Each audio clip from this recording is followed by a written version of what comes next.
파스콘 동지 여러분, 지난 주말과 주일 주 안에서 평안하셨습니까? 새롭게 시작된 한 주간도 성삼일체 하나님께서 여러분과들 함께 하시기를 원합니다. 이번 주에도 변함없이 하나님 말씀 중심의 삶을 살아가시길 원하오며 현오리와 함께하는 올해 45번째 권위 여정 출발하도록 하겠습니다. 2024년 45주차 하나님의 말씀은 로마서 15장 29절의 말씀이 되겠습니다. 자, 함께 외워봅시다. 내가 너희에게 나아갈 때에 그리스도의 충만한 복을 가지고 갈 줄을 아노라. 로마서 15장 29절 말씀. 아멘. 다시 한번 해보겠습니다.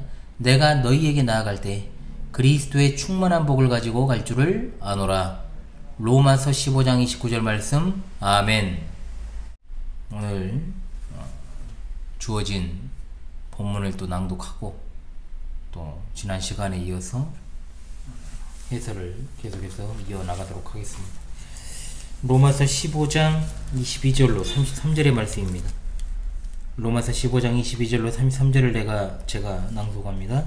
그러므로 또한 내가 너희에게 가려하던 것이 여러 번 막혔더니 이제는 이 지방에 일할 곳이 없고 또 여러 해 전부터 언제든지 서반하러 갈 때 너희에게 가기를 바라고 있었으니 이는 지나가는 길에 너희를 보고 먼저 너희와 사귐으로 얼마간 기쁨을 가진 후에 너희가 그리로 보내주기를 바람이라. 그러나 이제는 내가 성도를 섬기는 일로 예루살렘에 가노니 이는 마게도냐와 아가야 사람들이 예루살렘 성도 중 가난한 자들을 위하여 기쁘게 얼마를 연보하였음이라. 저희가 기뻐서 하였거니와 또한 저희는 그들에게 빚진 자니 만일 이방인들이 그들의 영적인 것을 나눠 가졌으면 육적인 것으로 그들을 섬기는 것이 마땅하니라. 그러므로 내가 이 일을 마치고 이 열매를 그들에게 확정한 후에 너에게 들렀다가 서반하러 가리라. 내가 너희에게 나아갈 때 그리스도의 충만한 복을 가지고 갈 줄을 아노라.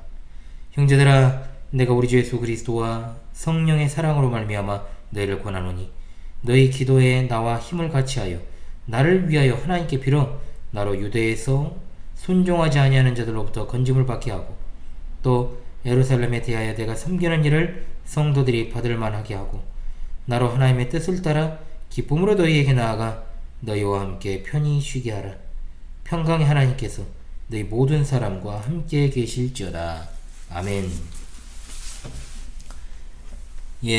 자, 지난 시간에 로마서 15장 14절부터 끝까지는 이제 로마서의 결어라고 했습니다. 복음과 권면의 말씀들을 다 끝내고 이제 바울 사도의 개인적인 상황, 향후 계획, 그리고 문안과 성령에 대한 내용들로 이루어져 있습니다. 물론 여기에도 곳곳에 이제 권면의 말씀이 들어 있습니다. 그런 가운데 14절로 21절까지는 편지의 목적, 그리고 바울 사도의 복음 전파 활동에 관해서 말씀을 했고, 오늘 우리가 읽은 이제 22절로 33절 이번 주 말씀 해설이 들어있는 로마를 방문하고자 하는 바울 사도의 계획, 그리고 복음 전파 활동에 대한 기도 요청과 축복 기원으로 마무리가 되고 있습니다. 오늘 22절로 33절은 내용상 크게 네 부분으로 나누어서 상고해야 됩니다. 그리고 여기에는 굉장히 중요한 교회 정체성과 관련 있는 연보와 기도에 관한 가르침이 등장을 하죠. 최근에 제가 구제와 연보에 대해서 특강을 제가 2번 아주 길게 했기 때문에 여러분들이 거기서 많이 이제 도움을 받으셨으리라 생각을 합니다. 물론 로마 교회 성도들에게 연보와 기도에 관한 가르침을 주려고 바울 사도가 한 건 아닙니다. 그러나 만데오 교회는 바울 사도의 연보와 기도 요청을 통해 교회가 가지고 있어야 될 정체성을 올바르게 확립하는 데 도움받을 수 있습니다. 이번 주 말씀 해설을 통해서 오늘날 우리의 복음 전파 활동을 잘 생각해보고 또 연보와 기도에 대한 바른 태도를 확립하여서 올바른 성경적 교회를 다같이 세워나가는 귀한 은혜가 있기를 바랍니다. 첫째로, 바울 사도의 로마 방문 계획과 목적을 통해 우리는 한 곳을 바라보는 신앙을 함양해야 될 것입니다. 자, 바울 사도가 로마에 가려고 여러 번 계획했지만 길이 막혔다고 말합니다. 이미 로마서 1장 13절에서도 형제들아, 내가 여러 번 너에게 가고자 한 것을 너희가 모르기를 원하지 아니하노니 지금까지 길이 막혔도다 라고 했습니다. 또한 로마에 가고자 한 것은 열매를 맺게 하려 함이라 했죠. 자, 막혔다는 말의 원어를 통해 알 수 있는 것은 이런 일이 계속해서 반복되었다는 겁니다. 바울 사도의 복음 전도 여정을 통해서 알 수 있는 건 하나님의 작정하심을 따라 어떤 곳은 막히고 어떤 곳은 뚫리는 일들이 있었다는 거죠. 로마로 가는 길도 하나님께서 막으신 것으로 봐야 됩니다. 또한 이 편지를 쓰던 당시 바울 사도는 고린도를 중심으로 아가야 지방에 있었습니다. 바울 사도가 2차 전도 여행을 할 당시 그곳에서 1년 6개월을 머물며 사역을 했고, 또한 3차 여행 때도 그쪽에 머물렀는데 바로 이제 3차 전도여행 말기에 이 서신을 기록했기 때문입니다. 이 지방에 일할 곳이 없고라고 했습니다. 이 말은 이 지방의 주요 도시에 복음을 다 전하였고, 그 지역에서 더 이상 복음 전한 장소가 없다는 표현한 거지, 뭐 그 지역에 사람이 거주하는 사람이 다 빠짐없이 다 복음 들었다는 뜻은 아닙니다. 자, 그런데 바울 사도가 가고자 한 선교지가 어디냐? 바로 사바나입니다. 사바나. 자, 사바나는 오늘날의 스페인을 말하고 지중해 서쪽 끝 이베리아 반도에 있죠. 그 당시 사람들은 스페인이 유럽의 끝이었기 때문에 서쪽으로는 더 세계가 존재하지 않는다라고 생각을 했으므로 바울 사도에게 있어 스페인은 복음이 전해져야 하는 땅끝이었다 이 말입니다. 바울 사도는 그야말로 땅끝까지 이르러 내 증인이 되라는 예수님의 명령을 수행하기 위해서 온몸을 바친 사도였다라는 사실을 깨닫게 됩니다. 그러면서 사바나로 가는 길에 로마에 들르기를 바랐다는 거죠. 너희에게 가기를 바란다는 말은 사모하다, 동경하다, 소원한다 이런 것을 뜻하는 말인데, 마치 멀리 있는 사랑하는 사람을 그리워하고 사모하는 것처럼 로마 교회 성도들에 대해서 이런 마음을 가지고 방문 계획을 추진했던 것입니다. 그 목적은 바로 1장 11절에서 밝혔던 것처럼 신령한 은사를 그들에게 나누어 주어 견고하게 하려는 것입니다. 주를 사랑하고 주를 염려하는 사람의 태도가 되게 이와 같습니다. 예나 지금이나 목사는 주를 기쁘시게 하는 것이 가장 큰 목적이 되며, 또한 주를 기쁘시게 하는 것이 성도들을 기쁘게 하는 것임을 깨달아서 모든 세속적이고 인본주의적인 것들을, 주의적인 것들을 배제한 채 어떻게 하면 교회를 든든하게 아름답게 세워서 성도들이 성숙한 믿음의 사람이 되게 하는가, 여기에 이제 관건이 있다는 거죠. 이것이 바로 주의 위대한 종이었던 바울 사도의 모습이었고, 또한 역사상의 믿음의 선진들의 모습이었으며, 또한 이 시대의 참된 목사들의 모습이 되어야 될 것입니다. 또한 우리 성도들은 우리 마음과 생각을 지배하는 소원이 무엇인가, 내가 진짜로 원하고 기뻐하는 일이 어떤 것인지를 돌아봐야 됩니다. 자, 사랑한다라고 하는 것은 뭐냐? 같은 곳을 본다는 뜻입니다. 자, 이것은 이제 결혼식 때 주로 이제 사용되는 멘트죠. 주의 교회에 속한 성도들은 모두 같은 것을 바라보는 사람들입니다. 먼저는 하나님을 기쁘시게 하는 것이 근본 목적이며, 하나님을 기쁘시게 하는 목적을 수행하는 것이 바로 보다 복음 전파요, 교회를 든든히 세워가는 것임을 깨닫게 됩니다. 자, 우리 모두가 선교사가 됩니까? 그건 아닙니다. 그렇죠? 해외로 파견됩니까? 그렇지 않습니다. 그렇다면 우리는 우리가 속한 교회를 중심으로 해서 내가 정말 속하여 있는 그 위치에서 어디가 땅끝인지 바르게 인식하고 주의 복음을 전파하는 데 힘써야 될 것입니다. 선교의 꿈을 저라고 안 꿔봤겠습니까? 저도 꿔봤습니다. 일본 선교가 제 꿈이었다니까요. 제가 전에도 말씀드렸잖아요. 그렇기 때문에 여러 가지로 그런 어떤 꿈을 꾸고 있는 분들도 있을 것이고, 또 젊을수록 이제 그런 꿈을 많이 꾸죠. 그런데 제가 그러면은 무슨 선교사의 꿈을 접고 그냥 교회에서 목회하고 있으니까 저는 별로 성공하지 못한 겁니까? 아니잖아요. 저는 훨씬 더 제가 중요한 일을 하고 있다고 생각을 하거든요. 자, 그렇기 때문에 이 시대에 무엇이 진짜로 하나님의 그 복음을, 진리를 갖다가 바르고 효과적으로 전달하는 것인가를 바르게 깨닫는 게 중요합니다. 그렇기 때문에 그것은 내 땅끝은 내 가족이 될 수도 있습니다. 그죠? 친구나 지인이 될 수도 있습니다.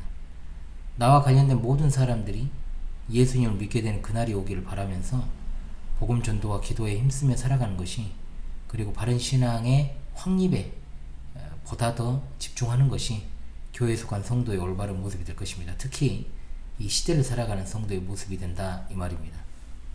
자, 그러면서 바울 사도는 자기 계획을 조금 더 설명하죠. 24절에 이는 지나가는 길에 너희를 보고 먼저 너희와 사귐으로 얼마간 기쁨을 가진 후 너희가 그리로 보내주길 바랍니다. 자, 바울 사도는 로마를 서반으로 가기 위한 교두보로 삼고자 한 것이 명확히 드러나고 있습니다. 그러면 왜 로마에 장기간 체류하지 않고 지나가는 길에 들르는 것일까요? 로마 교회 성도들 아끼지 않아서요? 아닙니다. 그것은 로마 교회가 이미 든든히 세워진 교회니까 그렇게 한 것입니다. 든든히 서 있지 않은 성도일수록 목회자의 관심이 더 많이 쏠릴 수밖에 없어요. 당연한 겁니다. 또한 목회자에게 있어서 연약한 자를 만나는 건요, 교제가 아니에요. 그냥 똥줄 타는 거지. 그런 만남이 될 수밖에 없습니다. 제가 11년째 목회를 하고 있는데 같은 곳에서 제네박 땅부터 하면 상당히 깁니다. 그래도 이제 정식적으로 이제 2014년 1월부터 이제 이곳 광주 신실한 교회에서 목회 사역을 수행하면서 늘 생각하는 건데, 럭비공 같은 이들이 많습니다. 그러니까 토요일까지도 아무 일 없다가 있겠죠, 분명히 자기 삶에는. 근데 주일 아침만 되면 뭔 일이 터지고, 새벽에 터지고, 토요일 밤에 터지고. 그러니까 어떻게 신경을 안 쓸 수가 있겠어요. 걸핏하면 시험도 지금 좀 많이 늘어났는데 예전엔 정말 힘들었죠. 지금도 힘들어요. 사실은 말 안 해서 그렇지. 그러니까 이제 스트레스의 정도는 더 심해졌죠, 예전보다. 그냥 내려놓으려고 노력을 해도 안 되죠, 잘. 걸핏하면 시험 들고 뭔가 항상 환난이 닥치고 고난이 닥치고 실족할 위기에 처하는 사람들. 자, 그런데 그런 사람들을 다른 든든히 서가는 세워져 있는 성도들과 똑같이 대하면 교회에 남아있을 사람이 거의 없고 지금 아직 한 명도 남아있지 않을 겁니다. 만약 그런다면. 그래서 바울 사도는 로마에서 장기간 체류하지 않고 얼마 동안 교제하는 것으로 만족하려 했던 겁니다. 무심코 지나칠 수 있는 단어가 있습니다. 뭐냐, 이는 지나가는 길에 너희를 보고입니다. 보고라는 단어인데요, 이 말은요 그냥 보는 게 아니고 주의 깊게 보고 눈여겨본다는 뜻입니다. 그만큼 주의 깊은 관심을 뜻하는 거예요. 로마 성도들과 만남을 갖는 것에 대해서 바울 사도가 기대하고 있다는 걸 드러내는 단어입니다. 영적으로 성숙한 성도와 또한 믿음에 있어서 견고하게 서 있는 이들과의 교제는 진짜 많은 유익을 줘요. 진짜입니다. 그런 분들과 많은 교제를 하는 게 중요합니다. 그래서 전에도 말씀드렸잖아요.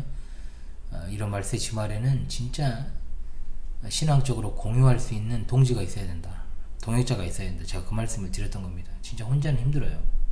그러니까 제가 진짜 몇 안 되지만 그래도 그런 분들을 모으려고 노력을 하고 있고, 그래서 신앙이 그래야만 성숙할 수 있다는 거예요. 그렇잖아요, 여러분. 나보다 좀 더 나은 사람 만나세요. 신앙에 있어서 그런 분들과 교제를 하는 게 중요해요. 내게 있는 것이 그 사람에게 없을 수도 있지만, 그렇잖아요. 보통은 내게 없는 것이 다른 지체에게 있고 그 지체에게 없는 것이 내게 있다면 그것이 서로 간에 정말로 서로 성숙을 이루는 길이 될 수 있다는 겁니다. 세상 사람 많이 만나봐야 신앙에 일도 도움 안 됩니다. 그냥 참고만 할 뿐이죠.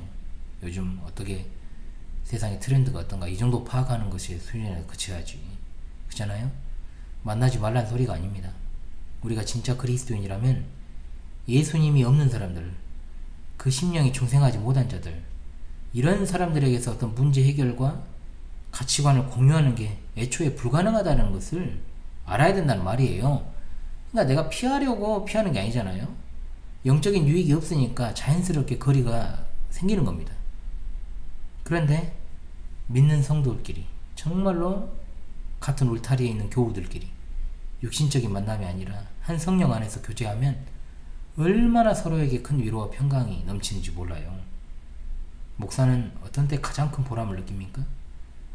바로 성도들의 입술의 고백이 삶에서 정말 완벽하진 않아도 그래도 드러나려고 정말로 애쓰고 용쓰는 그런 모습을 보면서 큰 보람을 느껴요. 그런데도 아멘 할렐루야 예배 때는 뭐 곧잘 듣는 것처럼 해놓고, 그런데도 불구하고 아직도 언어적으로 심사적으로 신자로서의 모습이 드러나기보다는 세상 사람과 별로 차이가 없는 그런 언행 심사들, 여전히 주일에 빠지고 안 빠지고의 문제로 여전히 지금도 씨름하는 이들, 아주 기본적인 어떤 일상의 문제와 씨름하고 있는 그런 문제들, 똑같은 문제를 가지고 십수년째 계속해서 그 문제와 싸우고 있는 모습들 정말 너무 힘들죠. 그렇잖아요. 그런 문제들이 계속되는 한 신앙의 성숙은 어렵거든요, 사실. 또한 바울 사도는 성숙한 로마 성도들에게 바라는 게 있어요. 뭐냐? 그들이 바울 사도를 서바나로 보내주기를 바라는 것입니다. 구체적으로 말하자면 기도의 후원, 재정적 후원을 해주길 바란다는 뜻이에요. 바울 사도가 전도여행할 때 혼자 다니지 않습니다. 팀을 이루어서 고대시대에 어떻게 혼자 다닙니까? 그죠? 교통편이 있는 것도 아니고 정말 여러가지로 어렵잖아요. 여러 명과 함께 이동하니까 당연히 뱃삭도 들고 체류 비용도 들고, 그쵸? 바울 사도는 서바나라고 하는 곳으로 전도여행을 떠나는 큰 기대와 소망을 가지고 가려 할 때 성숙한 로마교회 성도들과 교제하면서 영적으로 충전하고 또 자신을 기도로 물질로 도움을 주면 그것이 얼마나 큰 용기와 기쁨을 줄 수 있을 것인지에 대해서 생각하고 성숙한 로마 성도들에게 이 편지를 쓰고 있는 겁니다. 주께 사랑하시는 우리 파스콘 동지들이여, 우리가 본교회인 광주 신실한 교회, 그리고 또한 우리의 이 보편 교회적 아름다운 만남 속에서 교육과 양육과 복음 전파 사명을 수행하고 있습니다. 비록 재정적으로 우리 교회는 참 넉넉하지 않습니다. 뭐 넉넉이 뭡니까? 솔직히 말하면 힘들어요. 하지만 진짜로 우리가 놓지 말아야 될 게 뭐냐? 영적으로 하나 되는 것이다 라는 뜻입니다. 그리하여 우리가 영적으로 서로에게 자양분을 공급해 줄 수 있는 그런 관계가 되어야 된다는 겁니다. 이게 돼야죠. 이게 먼저 돼야죠. 영적인 거 배제하고 그냥 좋고 웃고 떠드는 거 세상 뭐 인간 아무것도 다를 것이 없는 모습입니다. 그러므로 성도, 더 나아가서는 우리 현월TV 동지들끼리 정말로 우리가 어떻게 하면 더 하나님을 신뢰할 수 있을까? 어떻게 하면 더욱더 교회를 바르게 세우고 어떻게 하면 자녀들을 더 믿음의 사람으로 길러낼까? 어떻게 우리가 그리스도의 복음의 이 도를 전해야 될까? 이걸 고민하고 또 권면하고 위로하고 또 평강을 주고 또 기쁨을 나누어야 될 줄로 믿습니다. 그것이 교회 교제고 또한 그것이 바울 사도가 로마 성도들에게 얻고자 한 것이니 저도 이 현월TV를 통해서 우리 파스콘 동지들께 그것을 얻고자 하는 것입니다. 두 번째, 바울 사도의 예루살렘 방문 계획을 통해서 우리가 복음의 빚진 자로 살아가야 할 책무를 깨닫게 됩니다. 25절로 27절입니다. 25절에서 바울 사도는 성도를 섬기는 일로 예루살렘에 가노니라고 했습니다. 서바나로 가는 것이 먼 장래의 계획이었다면 예루살렘에 가는 일은 가까운 계획이었습니다. 섬기는 일은 심부름을 가다라는 뜻의 그 동사에서 유래한 것입니다. 남의 식사 시중을 들다, 필요를 채워주다, 더 나아가 봉사하다, 이 포괄적 의미를 가진 의미예요. 단어입니다. 이 말이 종이라는 단어로 쓰이고 또한 초대교회에서는 집사를 가리키는 말로 사용되었습니다. 섬기는 일이 바로 26절에 나옵니다. 마게도냐와 아가야 사람들이 예루살렘 성도 중 가난한 자들을 위하여 기쁘게 얼마를 연보하였기 때문에 그것을 전달하기 위해 예루살렘에 가는 것입니다. 연보라는 의미를 알아야 됩니다. 연보라는 말의 기본적 의미는 자기 재물을 내어 다른 사람을 도와준다는 겁니다. 자, 그래서 구제와 같은 뜻으로 보는 게 맞습니다. 이 연보라는 말의 원어가 코이노니아입니다.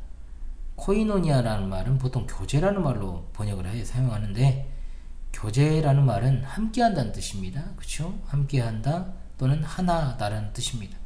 하나로서 드려진 헌금, 기부금, 이런 의미를 갖고 있다는 거죠. 함께한다, 하나라 말해놓고 정작 다른 성도의 어려움을 모른 채 하면 그것은 진짜 교제라고 볼 수가 없는 거죠. 바울 사도를 통한 하나님의 가르침, 유대인이나 이방인이나 그리스도 안에서 하나라는 것이기 때문에 어느 한쪽이 영적으로나 물질적으로나 어려움을 당하는 것을 아주 안타깝게 생각하는 것이 정상입니다. 바울 사도는 바쁜 일정에서도 어려움을 당한 예루살렘 교회를 위해서 섬기는 일에 적극적으로 나선 것입니다. 그러나 여기서 그치지 않고 강조되는 게 있습니다. 바로 26절과 27절에 연이어 나오는 기쁘게 연보하였다. 좋은 마음으로 했으니까 잘했습니다, 짝짝짝 수준으로 봐서는 안 돼요. 여기 기쁘게라고 번역된 단어는 만족하다, 동의하다, 찬성하다, 자, 적극적인 의미를 함축하고 있는 단어입니다. 즉 누가 제안을 하니까 거기에 대해서 마지못해 따른 게 아니고 모두가 다 적극적으로 앞장선 것입니다. 또한 우리가 기억해야 될 것은 마게도냐와 아가야에 있는 교회들이 물질이 차고 넘쳐서 예루살렘 교회에 연보한 게 아닙니다. 그쵸? 고린도 이거 이 부분 제가 했으니까 고린도후서 8장 1절로 2절에 마게도냐 교회들이 극한 가난 속에서도 풍성한 연보를 넘치도록 했다라고 말합니다. 이것저것 채하고 남아서 한 것이 아니라는 뜻입니다. 그리고 더 중요한 것, 이 지역에 있던 교회들은 그 지역 유대인들로부터 극심한 박해를 받았습니다. 그런데도 그들은 유대인들의 중심인 예루살렘에 있는 유대 그리스도인들을 위해 도움의 손길을 내밀었던 것이죠. 이는 예수 그리스도의 마음을 품지 않으면 절대로 불가능한 일입니다. 그런데 거기 덧붙여 중요한 말씀이 나옵니다. 27절에 또한 저희는 그들에게 빚진 자니 만일 이방인들이 그들의 영적인 것을 나눠 가졌으면 육적인 것으로 그들을 섬기는 것이 마땅하니라 그랬습니다. 자, 여기 중요한 게 빚진 자란 말이죠. 바로 예루살렘 교회에 연보한 마게도냐와 아가야 지방 사람들이 예루살렘 성도들에게 빚진 자들이라는 겁니다. 이방인들은 신령한 것들을 예루살렘 성도들과 함께 나눠 가졌습니다. 돌 감람나무였던 이방인들이 접붙임을 받아 뿌리인 유대인들로부터 진액을 함께 받는 자가 되었다. 로마서 11장 7절에 말씀하잖아요. 다시 말하자면 이방인들은 유대인들로부터 시작된 그 복음을 받아 그리스도 안에서 하나님의 은혜를 함께 누리게 된 겁니다. 따라서 육적인 것들로 그들을 섬기는 게 마땅하다라고 말하죠. 곧 이방인들은 어려운 가운데 있는 유대 성도들을 물질로서 섬기는 것이 빚진 자로서 빚을 갚는 것이다 라고 말합니다. 이해되시죠? 우리가 여기서 매우 중요한 원리를 배우게 됩니다. 이 사실을 통해 보편교회의 일치성을 알게 되니까요. 이방지역 교회들에 속한 성도들은 예루살렘에 있는 교회와 형제들이 심한 기근과 박해로 생활의 궁핍을 겪고 있다는 소식을 듣고 기쁨으로 연보했습니다. 그런데 이것은 낯선 사람들에게 베푸는 단순한 선행이나 구제를 의미하지 않아요. 이방지역 교회 성도는 마땅히 해야 될 일을 했을 따름인 거죠. 세상에 존재하는 모든 참된 교회에 속한 성도들은 다 형제들입니다. 한 지체예요. 따라서 주 안에서 지체가 된 사람들이 자기 삶을 나누지 않는 것은 있을 수가 없는 일입니다. 물론 제가 자주 말씀드렸습니다만 현대 교회의 어떤 물질과는 굉장히 피폐해져 있어요. 잘못 가르치니까. 심지어 자신의 교회에 속한 이들에게조차도 도움을 주지 않는 교회가 다른 교회에게는 성교비를 지원한들 하나님이 그것을 기쁘시게, 그거 성교비라는 것이 성교의 전부잖아요. 그잖아요. 그러니까 성교가 그냥 후원이잖아, 후원. 그걸 기쁘시게 여기겠습니까? 그렇지 않죠.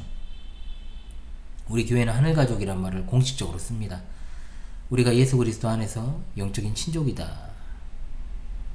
그런데 우리가 한 가족끼리 서로 도와줄 때 구제한다고 말 안 합니다. 자녀가 힘들어가지고 부모가 재정적 지원을 해준다 해서 내가 우리 아들, 딸을 구제했다고 말하지 않잖아요.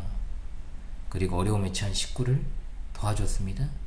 그런데 내 자식의, 내 형제의, 내 부모의 어려움을 해결해 줬는데 그것을 가리켜서 내가 선행을 했다고 말합니까? 아니죠. 당연히 해야 될 일을 했다고 이야기합니다. 그래서 구제했다라고 말하지도 않고 선행했다라고도 말하지 않는 거예요. 당연합니다. 왜? 가족이니까. 가족이니까. 여기서 바울사도는 그런 맥락에서 말하는 겁니다. 주 예수 그리스도 연합해서 우리가 한 몸이요 한 피 받은 형제요 자매입니다. 우리는 모두 하늘에 속한 하늘 가족입니다. 우리가 성찬식 때 함께하는 하나됨의 고백입니다. 주 예수 그리스도 안에서 한 아버지 하나님을 모시고 사니까 가족이죠. 아버지가 같다니까요.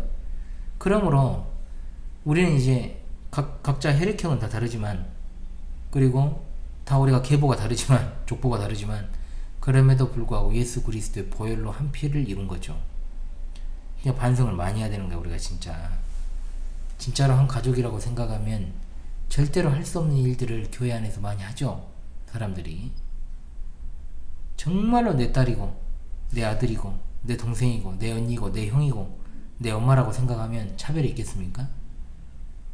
얼마나 이 시대의 이 교회를 인식하는 성도들의 태도가 무너져 있는가, 이것만 봐도 알 수가 있다는 겁니다.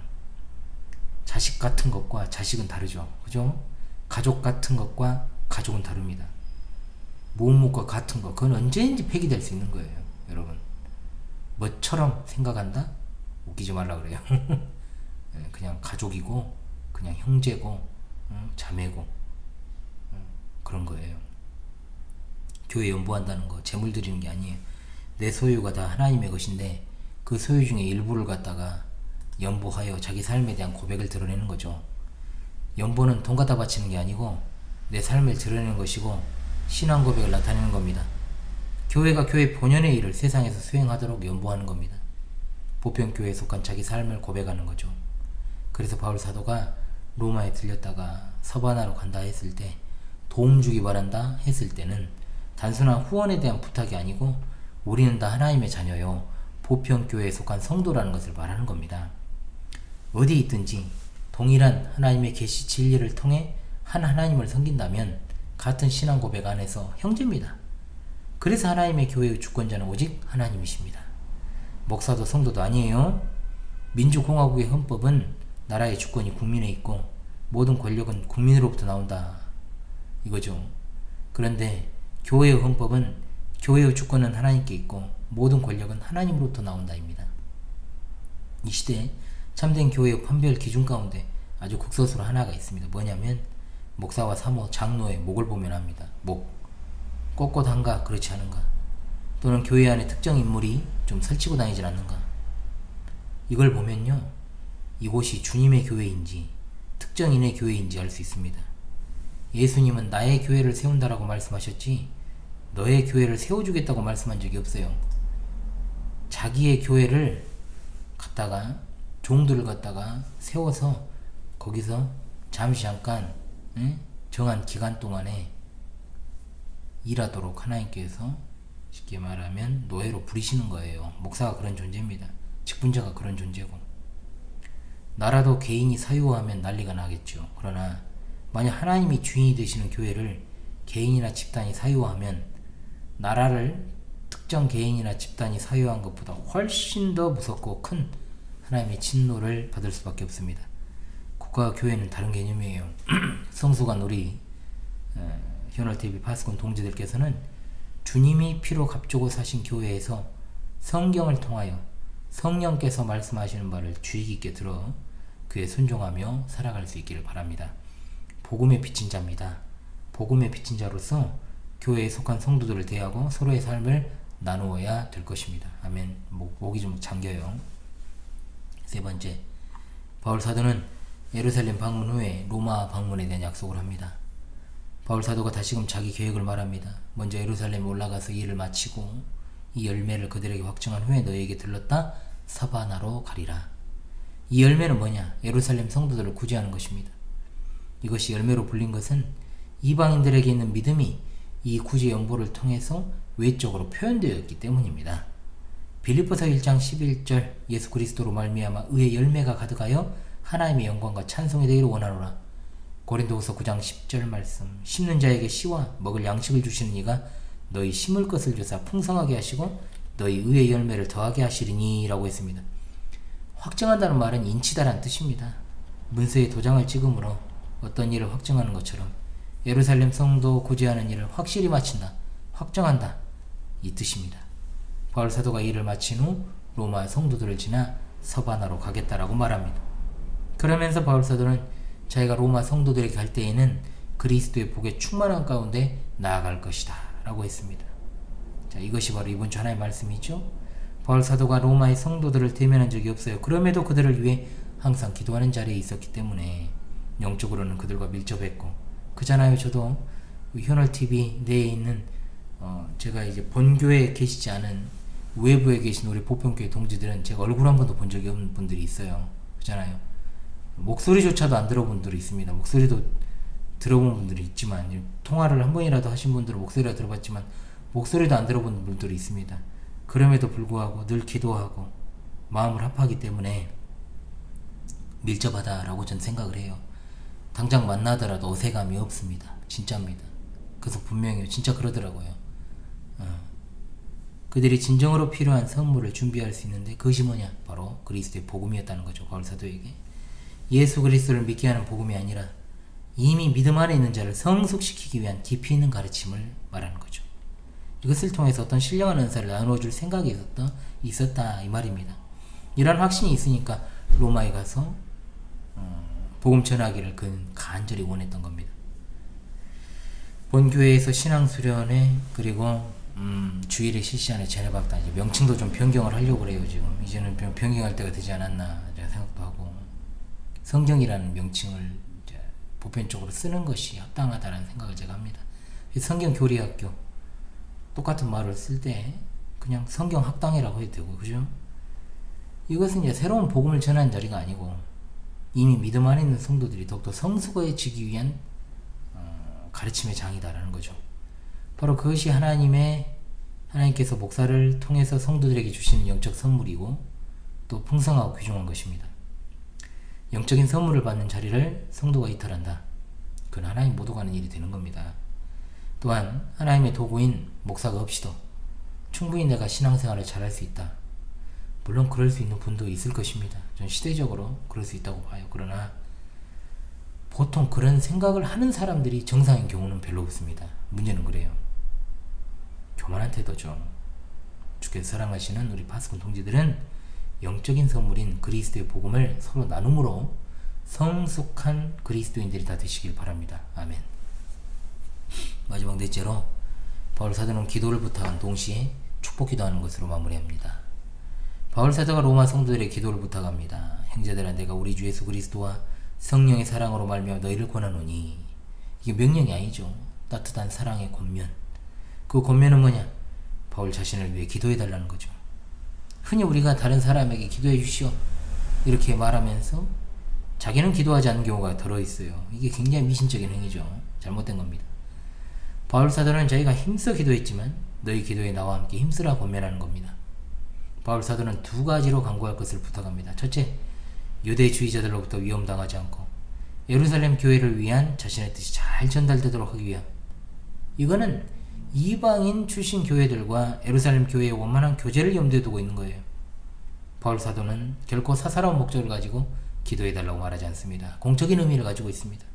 기도는 하나님과 교제하는 교회의 신앙의 표현이고 또한 흩어져 존재하는 교회와 교회를 연결하는 끈의 역할을 하게 되는 것이기 때문입니다.